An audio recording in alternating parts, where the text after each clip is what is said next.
ये लीजिए माँ जी, अपने मुन्नी को संभालिए। संभाल तो मैं लूंगी ही, मेरा पोता जो है, मेरे बेटे का बेटा। इंसान को अपने मूलधन से ज्यादा प्यारा ना अपना ब्याज होता है, हर दादी को अपने बेटे से भी प्यारा अपना पोता होता है। हाँ। बदनसीबी है हमारी, तो जैसी बहू मिली, पर खुशनसीबी है, भगवान ने मेरे बेटे को इतना अच्छा बेटा दिया है। तो बहुत कोशिशें करती है ना मेरे पोते को मुझसे दूर रखने की, पर वो तो कर नहीं पा रही है। कभी दूध पिलाने के बहाने, कभी नहलाने धुलाने के बहाने, कभी तेल मालिश के बहाने। कल से ना अपने पोते की तेल मालिश मैं ही करूंगी। मुझे जितनी अच्छी तेल मालिश आती है ना, तूने नहीं सीखी है, मैंने देखा है तुझे कैसे बच्चे को तेल लगाती है तू। ऐसे तेल लगाएगी तो ना उसकी हड्डियां मजबूत होंगी, ना पसलियां।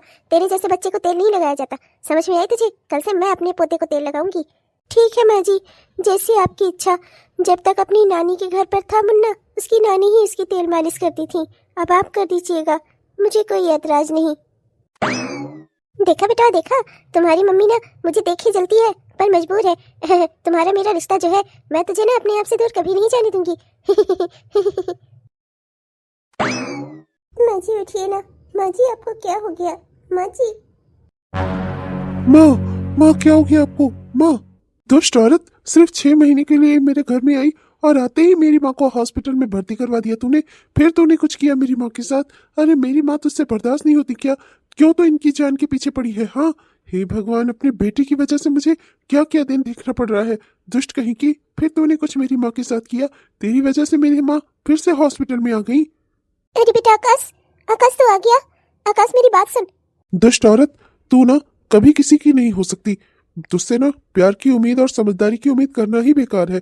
अरे कैसी औरत है तू? औरत के भेष में डायन है, डायन। हरदम मेरी माँ को खाने पर तुली रहती है तू। तेरी वजह से मेरी माँ कितनी बार हॉस्पिटल में भर्ती होंगी। हाँ, दुष्ट कहीं की। अरे तुझे लाज शर्म है या नहीं? अरे मैं तो कहता हूँ कि तुझ जैसी औरत को तो दुनिया में आने से पहले ही मर जाना चाहिए था। क्यों है तू इस दुनिया में? मेरे बेटे की जिंदगी खराब कर रही है। हरदम हरदम तेरी वजह से मेरी माँ हॉस्पिटल में एडमिट होती है। अरे कब शर्म खाएगी तू? हाँ, कब शर्म आएगी तुझे अपने किए पर? अरे कैसी गिरी हुई औरत है तू। छी, मुझे तो शर्म आती है कि मैंने कभी तुझसे प्यार किया था। अरे आकाश बस, शांत हो जा, पहले मेरी बात तो सुन ले। कुछ नहीं सुनना मुझे माँ, आप आराम करो। अब हद हो गई है हर बात की। अब तो सीधा मैं इसके खिलाफ केस करूंगा, जेल भिजवाऊंगा इसे। हद हो गई है, मेरी माँ को मारने पर तुली हुई है ये। अब तो मुझे इस पर भरोसा नहीं रहा, कहीं ये मेरे बेटे को कोई नुकसान पहुंचाने की कोशिश ना करे। अरे माँ पागल हो गई है ये, पागल। इसे किसी चीज का कोई होश नहीं है। पता नहीं क्या करना चाहती है, सबको तबाह कर देना चाहती है, सबको खा जाना चाहती है, खा जाना ये डायन कहीं की। अरे मेरी गलती है, पता नहीं कैसे ही मैंने तुझसे प्यार कर लिया। अपनी जिंदगी खराब कर ली मैंने, अपने ही पैरों पर कुल्हाड़ी मार ली। तुझ जैसी डायन ना अपने ही परिवार की भी नहीं सगी है। अरे डायन भी साथ घर छोड़ देती है, पर तू तू तो अपने ही घर को खाने पर तुली हुई है। न जाने कौन सी वो मनहूस घड़ी थी जब मैंने तुझसे शादी की, तुझे शादी के लिए प्रपोज किया। तूने तो मेरी जिंदगी बर्बाद कर दी, अब मेरे बेटे की भी जिंदगी बर्बाद कर रही है। तुझे मैं जेल भिजवाऊंगा, जेल। और अपने बेटे को तो मैं तुझसे छीन ही लूंगा। दुष्ट कहीं की, तेरे साथ ना जितना गलत हो, जितना बुरा हो, उतना अच्छा है। पर तू ना दूसरों के साथ बुरा करती है, तेरे साथ कुछ बुरा नहीं होता। दुष्ट कहीं की। अरे आकाश बस कर, मेरी बात तो सुन।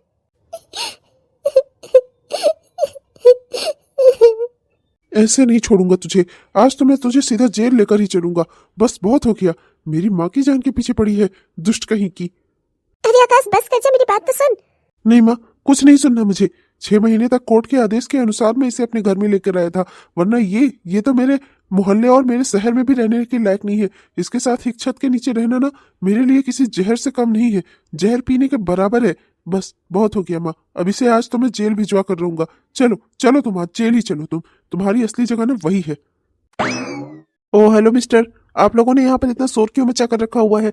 और ये सब क्या हो रहा है यहाँ? ये हॉस्पिटल है, आपका घर नहीं, जो यहाँ पे झगड़ा करने चले आए आप लोग। अपना घर का जो मैटर है ना, घर में जाकर सुलझाइए। मरीज को और मरीजों को भी डिस्टर्ब कर रहे हैं आप लोग। ये सब क्या चल रहा है यहाँ पर? I am so sorry doctor साहब, आप मुझे जल्द से जल्द मेरी माँ की रिपोर्ट दीजिए। उन्हें क्या हुआ था और कैसे हुआ था ना, उसकी रिपोर्ट दीजिए। मुझे इस औरत को जेल भेजना है। इसी की वजह से मेरी माँ को जो भी हुआ रहा होगा। इसने ही मेरी माँ को मारने की 2 बार कोशिश की है, और आज इसने फिर से मेरी माँ को मारने की कोशिश की। पर अब मैं बर्दाश्त नहीं करूंगा, आप मुझे जल्द से जल्द रिपोर्ट दीजिए। मैं इसे पुलिस स्टेशन लेकर जा रहा हूँ, वहां ले जाकर मैं इसे जेल में बंद करवाऊंगा। जब पुलिस वाले इससे अच्छे से निपटेंगे ना, तब इसे समझ में आएगा किसी को नुकसान पहुंचाना कितना गलत होता है। अपनी माँ की उम्र की औरत के साथ गलत करते हुए इसे शर्म नहीं आ रही है। ओ हेलो मिस्टर, डॉक्टर मैं हूँ या आप मुझे बताएंगे मुझे क्या करना है, क्या रिपोर्ट बनानी है? जो असलियत में हुआ है मैं उसी की रिपोर्ट तैयार करूंगा। आपकी माताजी को माइनर हार्ट अटैक आया था और वो भी उसका कारण भी है। मैंने इनसे कहा था कि इन्हें ऑपरेशन करवाना होगा जल्द से जल्द, पर आप लोगों ने मेरी बात पर ध्यान ही नहीं दिया। इनकी हार्ट की दोनों से ब्लॉक है, उसको सही करवाना पड़ेगा, उसके लिए ऑपरेशन करवाना जरूरी है। आप लोगों ने उस पर तो ध्यान ही नहीं दिया। इन बेचारी पर इल्जाम लगा रहे हैं। अगर ये इन्हें यहाँ समय रहते ना लेकर आती ना तो इन्हें बचाना मुश्किल हो जाता। इन्होंने इनकी जान बचाई है, अब आप इन्हें जेल भेज रहे हो? वाह, अच्छाई का तो कोई जमाना ही नहीं रहा। वाह भाई, यहाँ दोबारा से कोई शोर नहीं होना चाहिए, वरना मैं इस हॉस्पिटल से मरीज को छोड़कर बाकी सबको निकाल दूंगा। बहुत हो गई है, जब देखो तब हॉस्पिटल में लड़ने चले आते हैं। कैसे कैसे लोग हैं। हॉस्पिटल को घर बनाकर रखा हुआ है। हाँ नहीं तो डॉक्टरों को और नर्सों को और यहाँ के कर्मचारियों को कोई कुछ समझता ही नहीं है। हॉस्पिटल को अपना घर बना लिया है और डॉक्टर तो इनके नौकर हैं, नौकर। मैंने बेकार में ही उसे इतना सुना दिया। पहले मुझे पूरी बात की जानकारी तो ले लेनी चाहिए थी। अरे बेटा, मैं तुझे कब से बताना चाह रही थी। आज उसने मेरे साथ कुछ नहीं किया है, बल्कि आज तो उसकी वजह से मैं ठीक ठाक हूँ। उसने ही जब मुझे हार्ट अटैक आया तब हॉस्पिटल में फ़ोन करके मुझे एम्बुलेंस से यहाँ पहुँचवाया, मुझे यहाँ भर्ती करवाया और हॉस्पिटल के कर्मचारियों और नर्सों से कहकर तुझे फ़ोन लगवाया कि तू भी यहाँ आ सके। आज उसने मेरे साथ कुछ बुरा नहीं किया था, बेकार में ही तूने उसे इतना सुना दिया। माँ, आज ना सही पर उसने आपके साथ गलत तो किया था ना 2 बार। आवाज नहीं किया, पहले तो किया था ना। क्या ही गलत बोला मैंने उसे? सही बोला जो भी बोला। आप आराम करो, मैं जरा डॉक्टर से मिलकर आता हूँ। हेरी दीदी, चंदा मामा तेरी की मैं डायन भी साथ घर छोड़ देती है और मैं अपने ही घर को खाने पर तुली हुई हूँ। मैं डायन हूँ। मुझसे शादी करना उनकी जिंदगी की सबसे बड़ी गलती है। ओ, मुझे तुमसे जरा बात करनी है। वो बोलना था। आई एम सॉरी, मैंने बिना पूरी बात जाने ही तुम पर इतना गुस्सा कर दिया। I am so sorry. अच्छा, तो आज आप सॉरी बोलने आए हैं? किस किस चीज़ के लिए सॉरी बोलेंगे? हाँ, मुझ पर कभी भरोसा ना करने के लिए, मुझ पर विश्वास ना करने के लिए, या जब मैं प्रेग्नेंट थी उस अवस्था में मुझे अपने घर से निकालने के लिए? किस किस चीज़ के लिए सॉरी बोलेंगे आप? हाँ, किस किस चीज़ के लिए? देखो, मुझसे अभी गलती हुई है। मेरी माँ की तुमने जान बचाई और बदले में मैंने तुम्हें गुस्से गुस्से में काफ़ी कुछ बोल दिया जो नहीं बोलना चाहिए था। उसके लिए आई एम सो सॉरी। और अपनी ज़िंदगी में तुमने जो कुछ भी किया है ना, अगर उसे तुम अभी भी सुधार लोगी तो शायद तुम एक बेहतर इंसान बन सको। ओह अच्छा, तो आप माफ़ी मांगने आए हैं मुझसे। ठीक है, कर देती हूँ मैं आपको माफ़। पर आपने जो शब्दों के बाण चलाए हैं, जो मेरे दिल को चीरते हुए निकल गए, क्या क्या वो शब्दों के बाण आप मुझसे मेरे मन से वापस ले सकते हैं? क्या आपने जो शब्द मुझे कहे, क्या वो मेरे दिमाग से आप निकाल सकते हैं? क्या भुला सकते हैं मुझे? बताइए बताइए। अगर मुझे किसी ऐसे लड़के से शादी करनी होती जिसका कोई परिवार ना होता ना, तो ऐसे लड़कों की दुनिया में कमी नहीं है, मैं किसी को भी ढूंढ लेती। आपसे ही शादी करने का मेरा फैसला इसलिए था क्योंकि आप एक पारिवारिक इंसान थे। मुझे लगा था परिवार को जितना प्यार करेंगे आप, उतना ही प्यार मुझे भी करेंगे। पर मैं ये नहीं जानती थी कि आप मुझे अपना परिवार कभी नहीं मानेंगे। उस परिवार में मैं कभी नहीं शामिल होंगी। आपके परिवार में हमेशा सिर्फ आपकी माँ और बहन ही रही। आपने मुझे कभी उस परिवार में कोई जगह नहीं दी, और शायद यही आपकी जिंदगी का सबसे बड़ा सच है। आज हमारी जिंदगी का इतना बड़ा दिन है। तरुण की शादी के कार्ड छप कर आ गए। सृष्टि अगर आज होती तो वो कितना खुश होती इस बात से। इस दिन के सपने वो कितने दिनों से देखा करती थी कि उसके भाई की शादी होगी, शादी में सब काम वो करेगी। और आज मेरी बच्ची की जिंदगी 2 मझधारों में बटकर रह गई है। कभी कभी मुझे सृष्टि के लिए ना बहुत चिंता होती है। सृष्टि के बाबूजी, समझ में नहीं आता कि मेरी बच्ची ने कहाँ गलती कर दी। उसकी जिंदगी कैसे संवरेगी, आगे वो अपनी जिंदगी में सब कुछ कैसे संभालेगी, और मुन्ना, उसका क्या होगा? मैं जानता हूँ भाग्यवान कि आगे की जिंदगी में भी सृष्टि के लिए संघर्ष कम नहीं है। मेरी बच्ची पता नहीं ही कैसे इन सब उलझनों में उलझती चली गई। पर तुम्हें अपने एक मन की बात बताऊं भाग्यवान, मुझे ना आकाश बुरा लड़का नहीं लगता। इतना सब होने के बाद भी जब मुझे मिला तो उसने मेरे पाँव छुए। उसने मुझसे एक भी बात किसी भी गलत लहजे में नहीं की। वो लड़का बुरा नहीं है, बस हालात बुरे हैं। क्या ही फर्क पड़ता है आकाश कैसा इंसान है? मेरी नज़र में तो आकाश एक दुष्ट इंसान ही है जिसने मेरी बच्ची से उसकी जिंदगी की सारी खुशियाँ छीन ली। और आप मुझे बताइए, आप तो कह रहे थे कि सृष्टि का बच्चा अभी छोटा है, उसे कोर्ट उससे अलग नहीं करेगी। तो फिर ये सब कुछ कैसे हो गया? कैसे कोर्ट ने इतना बड़ा फैसला कैसे कर दिया? कैसे फैसला उनके पक्ष में जा रहा था। अब मैं तुमसे क्या ही कहूँ भगवान, उन लोगों ने कोर्ट में सृष्टि को एक लापरवाह औरत साबित कर दिया था और एक लापरवाह माँ के साथ उसके बच्चे का रहना उसके जीवन के लिए खतरा हो सकता है, ये कहकर वो मुन्ने की कस्टडी मांग रहे थे। तब मेरे पास दूसरा और कोई रास्ता नहीं बचा सिवाय इसके कि सृष्टि अपनी गलती मान ले और उसे वापस से सुधार कर एक अच्छी माँ और बीवी बनने की कोशिश करेगी। इसी बात को लेकर कोर्ट ने भी अभी उन्हें तलाक देने से मना कर दिया और कहा कि 6 महीने तक सृष्टि अपने पति के साथ उसके घर में रहेगी और अगर सब कुछ मामला संभलता है तब ठीक, और नहीं संभलता तो 6 महीने बाद कोर्ट उन दोनों को तलाक को मंजूरी दे देगी। उसके बाद फिर मुन्ना की कस्टडी पर विचार किया जाएगा। क्या क्या ही दिन देखना पड़ रहा है मेरी बच्ची को। मैंने कभी ये जिंदगी में भी नहीं सोचा था कि मेरे घर की बेटी को, मेरी अपनी ही बेटी को कोर्ट कचहरी के चक्कर लगाने पड़ेंगे। आज वो अपने भाई की ही खुशियों में शामिल नहीं हो सकती। उसकी जिंदगी में सब कुछ कितना कितना खराब हो गया है मेरी बेटी। उसने जिंदगी में कभी किसी के साथ बुरा नहीं किया और आज उसी के साथ इतना बुरा हो रहा है। ऐसे कैसे किसी खुशियों में शामिल नहीं हो सकती दीदी? दीदी मेरी दीदी है, इस परिवार का सदस्य है, उन्हें इस घर की सारी खुशियों में शामिल होने का अधिकार है। मैं जाऊंगा, मैं खुद जाकर उन्हें निमंत्रण दूंगा और जब तक मैं उन्हें निमंत्रण नहीं दे देता कहीं शादी के कार्ड नहीं बटेंगे। मैं खुद जाऊंगा अपनी बहन को बुलाने। अरे बिटिया तो आई ना, तुझे देखकर मुझे बहुत अच्छा लगा। तो खुश तो है ना अपने ससुराल में? सब तेरे साथ वहाँ बढ़िया तो है ना? तेरी सास, तेरी दोनों नंदे सब बढ़िया तो है ना बेटा? और जमाई बाबू वो तेरे साथ कैसा पेश आते हैं? सब ठीक तो है ना बेटा? वो लोग तुझसे प्यार तो करते हैं ना? प्यार ना, सब जान छिड़कते हैं मुझ पे। सब मानते हैं कि मुझ जैसी काबिल लड़की तो शुभम जी को कोई दूसरी मिल ही नहीं सकती थी। मेरी काबिलियत से लोहा मानते हैं वो लोग। औरों की तरह नहीं हूँ जो अपने ससुराल को खा जाना चाहूँ। मैं अपने ससुराल में बहुत अच्छे से रहती हूँ और मेरी दोनों नंदे तो मुझे अपनी पलकों पर बिठा कर रखती है और मैं भी उन दोनों को बहुत प्यार करती हूँ माँ। और आप जानती है, मैं जब आ रही थी ना यहाँ, मेरी एक ननद ने मेरे बाल संवारे और दूसरी ने मुझे चप्पल पहनाई। माँ दोनों मुझसे बहुत प्यार करती है और मेरी सास तो हरदम बहू ये खा ले बहू वो खा ले, हरदम मेरी सेवा किया करती है। माँ मेरी ससुराल में मेरी बहुत चलती है। आखिर उनके इकलौते बेटे की बीवी जो हूँ, वो लोग तो ऑलरेडी मुझे उस घर की मालकिन समझते हैं, मालकिन। मैं बहुत खुश हूँ माँ, मेरा उस घर में सब कुछ बहुत अच्छे से चल रहा है, सब मुझसे बहुत प्यार करते हैं। अरे बिटिया ये कहकर ना तुमने मेरा दिल खुश कर दिया। माँ ये भाभी यहाँ दरवाजे पर खड़ी होकर क्या टुकर देख रही है? कोई आने वाला है क्या, या ये जाने का रास्ता खोज रही है? ओ भाभी मैं आपको जाने का रास्ता बता दूं इस घर से?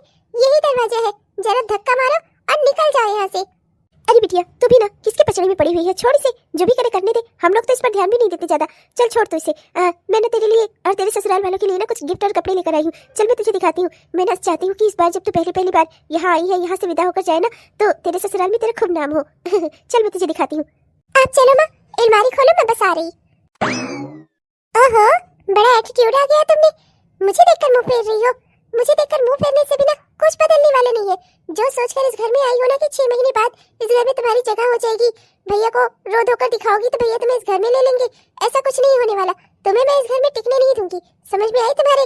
एक दिन अपने बच्चे को इस घर में छोड़कर ना भागती हुई फिरोगी यहाँ से। जी तुमसे कोई बात नहीं करनी और ना ही मेरे तुमसे कोई शिकवा गिला है।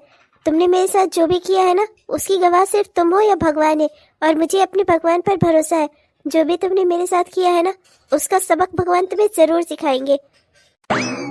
अरे दीदी तू क्या यहाँ दरवाजे पर ही खड़ी हुई है मेरे लिए? अरे मैं आता तो मैं तुझे फोन कर लेता। लो भाई भी इकट्ठा हो रहा है इसी घर में। बताओ तो जरा, मुफ्त की रोटियां तोड़ने की ना आदत हो गई है परिवार वालों की। बेटी उस घर की आकर इस घर में मुफ्त की रोटियां तोड़ ही रही है बिना किसी रिश्ते नाते के, और भाई भी मोटा का चला आता है। देखो तो जरा भिखारी लोग। इसकी तो मैं फिर आपने मुझे रोक लिया दीदी, क्यों हर बार आप मुझे रोकती हो? एक बार ना इसे अच्छे से मैं सबक सिखा ही दूं। ईश्वर के बस का नहीं है इसे सबक सिखाना। मैं ही एक बार इसे अच्छे से सबक सिखा दूं ना, इसका दिमाग सही हो जाए। ऐसे जब होता है तब मेरी बहन को उल्टा सीधा सुनाने लगती है। अरे क्या हम इसके दिया खा रहे हैं, इसकी रोटी तोड़ रहे हैं? ये होती कौन है बोलने वाली मुझे और मेरी बहन को? तुम्हारा रिश्ता नहीं है इस घर में तो क्या इसका रिश्ता है? अरे शादी होकर विदा हो गई है इस घर से, अभी भी इसी घर से इसका रिश्ता है। तुम्हारा रिश्ता कहीं से नहीं जुड़ पाया दीदी, और इसका घर दो जगह है। तरुण शांत हो जा भाई, तू मुझे यहाँ शादी का निमंत्रण देने आया था ना, तू कहाँ इन सब बातों में उलझ रहा है? ससुराल है मेरा, और छोड़ ये सब। मैंने तुझसे कहा कि तू मेरे ओर से किसी से झगड़ा कर, मैं हूँ देखने के लिए, तुझे चिंता करने की जरूरत नहीं है। तू जो खबर मुझे देने आया था वो दे, मुझे निमंत्रण दे, मुझे बुलाना नहीं है तुझे अपनी शादी पर। हर बार आप ही मुझे रोकती हो दीदी, वरना शादी से पहले मैंने इसकी जो बदनामी करवाई थी ना, पूरे गांव मोहल्ले भर में इसकी जो थू थू हो रही थी ना, ये लड़की ना उसी लायक थी। आखिर देखो, फिर से नागिन तुम्हारे घर में आकर कुंडली मारकर बैठ गई तुम्हारी खुशियों पर। इससे ना तुम्हारी खुशियां देखी नहीं जाती दीदी। तरुण अब तो बस। हाँ हाँ, बस कर, बहुत बोल लिया तूने, मैंने काफी कुछ सुन लिया।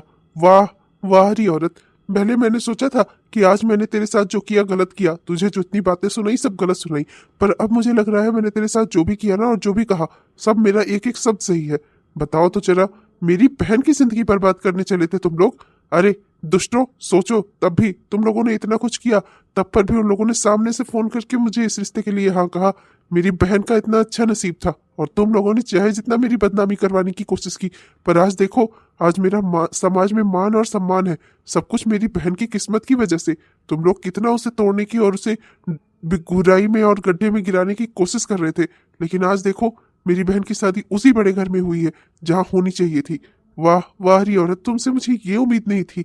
अपनी नंद से तुम्हें इतनी दुश्मनी, अपने भाई से कहकर तुमने मेरी बहन की बदनामी करवाई। छी, थू है तुम जैसी औरत पर। तुम औरत के नाम पर कलंक हो, कलंक। एक औरत की, एक लड़की की बदनामी कराते तुम्हें जरा से भी शर्म नहीं आई, इतना उल्टा सीधा काम करते हुए। वैसे तो बहुत रानी लक्ष्मीबाई बनती थी, सत्य की ओर से लड़ती थी, मैं किसी के गलत नहीं सहूंगी ये वो, और अपनी नंद से बदला लेने के चक्कर में तुम इतना पागल हो गई, इतना नीचे गिर गई। छी। बस मिस्टर आकाश, बस, इससे ज्यादा मैं अपनी बहन की एक भी बुराई नहीं सुनूंगा। समझ में आई तुम्हारे? तरुण, तू यहाँ निमंत्रण देने आया था ना, काम हो गया, अब जा यहाँ से। तुझे अब और कुछ कहने सुनने की जरूरत नहीं है। पर दीदी ये। भाई, तुझे कुछ कहने सुनने की और किसी से माफी मांगने की कोई जरूरत नहीं है। तू जा यहाँ से, मैं हूँ, मैं सब संभाल लूंगी। ठीक है दीदी, अपना ख्याल रखना और शादी में समय से पहुंच जाना। मैं और राधा तुम्हारा इंतजार करेंगे। छी छी, जाओ जाओ, कितना नीचे गिरोगी तुम, कितना नीचे गिरोगी। अपने स्वार्थ को पूरा करने के लिए, अपनी नंद को मुसीबत में डालने के लिए तुमने अपने इस भाई को भी अपने प्लान में शामिल कर लिया, अपने इकलौते भाई को। जरा सभी नहीं सोचा कि अगर ये सारा मैटर पुलिस के आगे खुला तो इसे जेल भी हो सकती है। अपने ही इकलौते भाई के लिए तुमने जेल का रास्ता चुना। छी, अपने स्वार्थ को पूरा करने के लिए तुम इतना नीचे गिर गई कि अपने भाई तक को नहीं छोड़ा। तब तुम मेरी माँ की जान लेने के लिए क्या ही सोचोगी, तुम्हारे बारे में कोई क्या ही सोचे। तुम कितना नीचे गिर सकती हो, कोई उसकी लिमिट है? मैं जब से इस घर में आई हूँ, मैंने सबके साथ बहुत ही गलत व्यवहार किया है। आई एम सॉरी, मुझे आप दोनों माफ कर दो। आप दोनों मेरी नंदे हो, मैं आप लोगों के साथ बहुत प्रेम से रहूंगी। मेरे पति ने मुझे समझाया है और मेरी माँ ने भी। मुझसे आज तक जो गलती हुई उसके लिए आप लोग मुझे माफ कर दो। भाभी, आप हमारी इकलौती भाभी हो, हमारे इकलौते भाई की पत्नी हो आप। हमें आपसे कोई शिकायत नहीं है। अगर आप हमारे साथ अच्छे से रहोगी तो हम भी आपके साथ हंसी खुशी रहना चाहते हैं। ओह वाह, आप दोनों ने मुझे माफ कर दिया। आज मैं बहुत खुश हूँ। आप दोनों कितनी अच्छी हैं।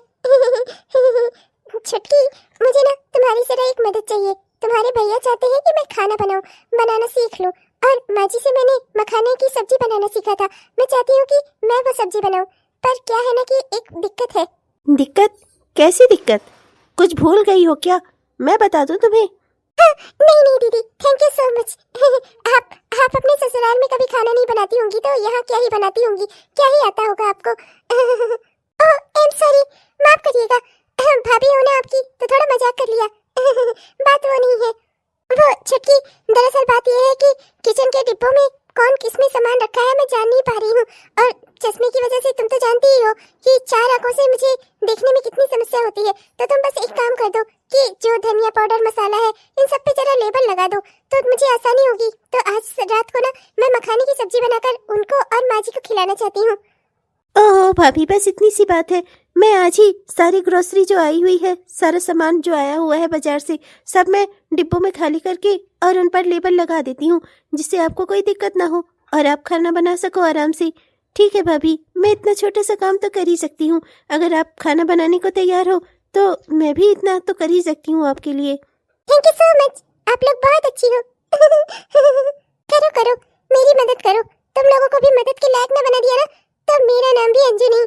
बहुत मेरा मजाक उड़ा रही थी ना मेरी 4 आंखों का। कल इन्हीं 4 आंखों की वजह से ना तुम्हारी 2 आंखें रोएंगी, आंसू बहेंगे उनसे, वादा है मेरा तुमसे। अरे क्या हुआ दीदी, आप इतना नाराज क्यों हो? मुझे लगता है भाभी अब सुधर रही हैं। धीरे धीरे वो सबके साथ अच्छे से रहना चाहती हैं, घर परिवार में सबसे बनाकर रखना चाहती हैं। मुझे नहीं लगता, मुझे ना ये भाभी मेरी कुत्ते की दुम लगती है जो कभी सीधी नहीं हो सकती। पता नहीं कैसे मीठे मीठे चाशनी में घोलकर पता नहीं कौन सा तीर चलाने वाली है। मुझे तो इसके इरादे कुछ नेक नहीं लगते। मुझे समझ में नहीं आता कि ये इतना मीठा क्यों बोल रही है। हो ना हो कोई बड़ी बात होगी। ओहो दीदी, आपकी भी ना आदत हो गई है हर बात पर शक करने की। ऐसा कुछ नहीं है, मुझे लगता है शायद वो अपनी गलती पर पछता रही हैं और सब कुछ ठीक करने की कोशिश कर रही हैं। मैं जरा किचन में जाती हूँ और सब डिब्बों पर लेबलिंग कर देती हूँ, सब पर लेबल लगा देती हूँ, धनिया पाउडर, मिर्चा पाउडर, सब पर, जिससे भाभी को कोई दिक्कत ना हो खाना बनाने सीखने में। अरे अरे, क्या हुआ मेरी बिटिया को? इस तरह से मेरी बिटिया का मुंह क्यों लाल हुआ पड़ा है? क्यों गुस्सा है मेरी लाडो? क्या हुआ बेटा? दामाद जी से कोई बात हुई है क्या? कुछ कहा है उन्होंने? क्या हुआ? बोल मेरी बिटिया, क्या हुआ बेटा? क्यों इतना नाराज है तू? किससे? कुछ नहीं माँ, मुझे ना कुछ आसार सही नहीं लग रहे हैं। ऐसा लग रहा है जैसे तूफान आने की पहले की शांति हो ना हो इस घर में कुछ ना कुछ गड़बड़ तो जरूर होने वाला है। क्योंकि हमारी जो ये भाभी है ना, हमारी भाभी, ये हमारी इकलौती भाभी, ये कुछ सही रहने नहीं देगी। मुझे पता नहीं क्यों माँ इस पर शंका हो रही है। हो ना हो ये कुछ ना कुछ जरूर करने वाली है, जिससे हमारे घर में बड़ा धमाका होगा। अरे नहीं बिटिया, कल वो मुझसे कह रही थी माँ जी अब मैं खाना बनाना सीखूंगी। अरे नहीं सीख रही थी तो मैंने भी अपने बेटे से शिकायत कर दी थी। हाँ तो उसने उससे कहा था तो सीखेगी नहीं भला तो जाएगी कहाँ? अरे रहना इस घर में है तो नियम कानून तो इस घर के मानेगी। अरे खाना ही तो बनाना है, कौन सा ऐसा बड़ा पहाड़ तोड़ने को कह दिया है? न साफ सफाई की कोई चिंता है न और कुछ करना है घर में, बस खाना ही तो बनाना है। वो भी क्या नहीं कर पाएगी? कल तुझे पता है मेरे पास खुद ही आई और मुझसे बोली माँ जी मुझे मखाने की सब्जी बनाना सिखा दीजिए। मुझे तो लगता है कि अब सुधार हो रहा है इसमें। माँ पता नहीं, पर हो ना हो ये औरत सुधरने वाली नहीं है। इसका चश्मा देखकर ना हम सब धोखा खा गए। मुझे लगा चश्मा लगाने वाली लड़की है तो सीधी सादी ही होगी, मेरे भाई को आसानी रहेगी इसके साथ जिंदगी काटने में। मुझे नहीं पता था माँ कि ये इतनी चंट निकलेगी। पर कोई नहीं माँ, अगर ये चंट है ना तो मैं सवा चंट हूँ। मुझसे अभी इसका पहला पड़ा नहीं है, मैं इसको ठीक कर दूंगी। अरे बिटिया, मुझे तो लगा कि जमाई बाबू की कोई बात होगी इस वजह से तो इतनी गुस्सा है। तो अपनी भाभी को लेकर गुस्सा है? अरे छोड़ भी दे, मुझे लगता है उसमें अब सुधार आ रहा है। तो चिंता मत कर बेटा, सब कुछ ठीक रहेगा इस घर में। हाँ शुरुआत में वो थोड़ी सी दुष्टता की थी, पर अब मुझे लगता है कि उसे समझ आ गया है कि ये उसका परिवार है और परिवार में अच्छे से रहना चाहिए। अरे माँ उनकी क्या ही बात होगी, आप तो जानती ही हो।